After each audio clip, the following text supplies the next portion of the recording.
For Plato, this world is not real. Plato lived in Athens in the 4th century BC and was a student of Socrates.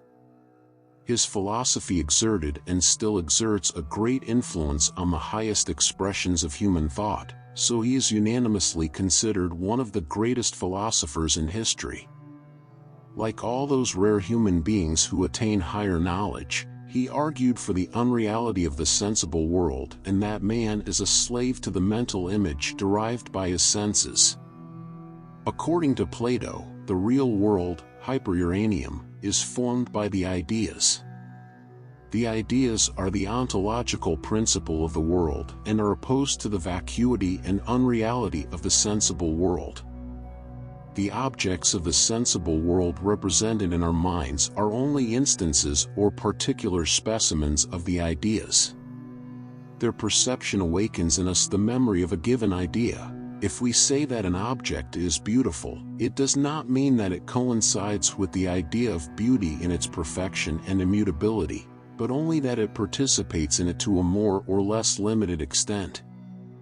So ideas have characteristics contrary to phenomenal entities. They are eternal, ingenerate and not subject to change. According to Plato, the human soul is eternal, but passes from one body to another, metempsychosis, whereby, at the moment of death, it comes into contact with the world of ideas and has a more or less clear awareness of it, depending on the degree of perfection attained in the course of countless transmigrations. When the soul reincarnates in another body, it loses this awareness, so its advancement in knowledge is only reminiscence, that is, an increasingly conscious recollection of the eternal ideas. Ideas, which for Plato constitute true reality, true being, cannot be perceived by the senses. They are invisible to the senses but visible to the intellect, so they are knowable, but only by reason. They are unitary and indivisible essences. This means that if there are many beautiful things, there is only one idea of beauty that always remains identical to itself, while the many beautiful things can turn ugly. The embodied soul, a prisoner of the senses, forgets the world of ideas and exchanges the sensible world for the real world.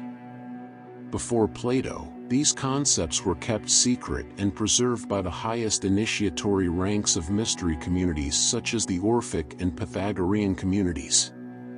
The doctrines of these communities were visibly influenced by much older doctrines from the Indian subcontinent. The concepts of reincarnation and enlightenment understood as liberation from the cycle of rebirths and reunion with the divine are typical of Hinduism.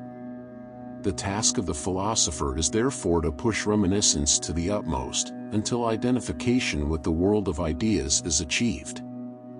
This is achieved only through noesis, that is, intuitive knowledge, far above logical dialectical knowledge.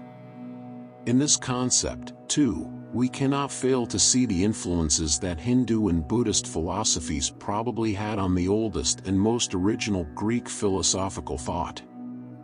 On the other hand, it is known that Plato had made numerous journeys, including one to Egypt.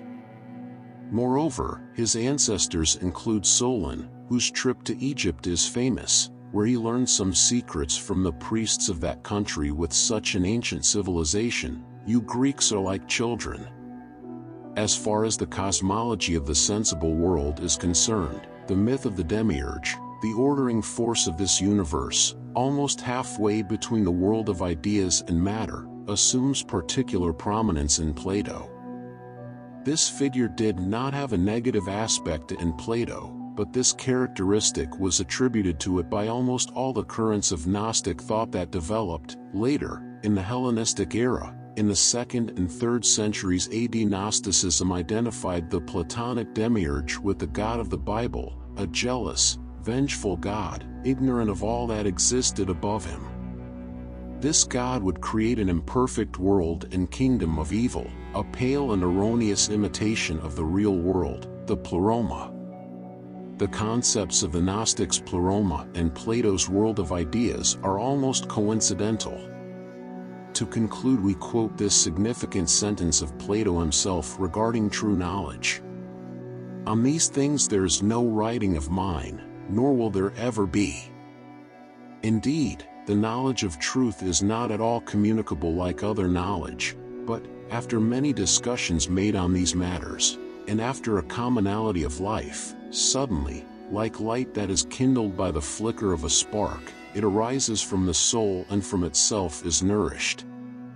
Subscribe to the channel, turn on notifications, and comment below.